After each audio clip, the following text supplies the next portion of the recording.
బిర్యానీకి ఎప్పుడు పెద్ద పెద్ద ముక్కలు కొడితేనే ఆ బిర్యానీ అనేది చాలా బాగా వచ్చింది. టేస్ట్ కూడా అంత బాగా అయిపోయింది.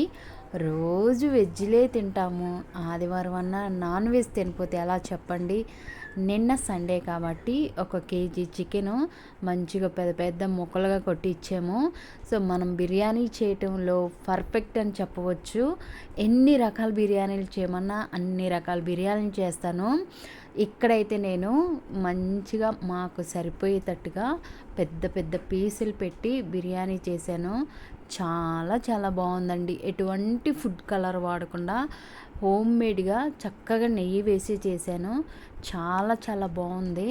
సో నిన్న పొద్దున, నిన్న మధ్యాహ్నం, నిన్న సాయంత్రం, ఈరోజు ఉదయం ఇలా 3 పూట్ల తిన్నాము. సో చూసారు కదా, చాలా ఎంత బాగుందంటే చాలా సింపుల్గా అయిపోయిందండి.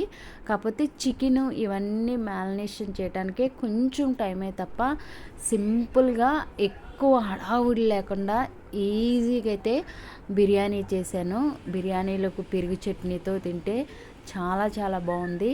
సో ఇలా వీక్లీ ఒక్కసారైనా బిర్యానీ ఖచ్చితంగా తింటాము.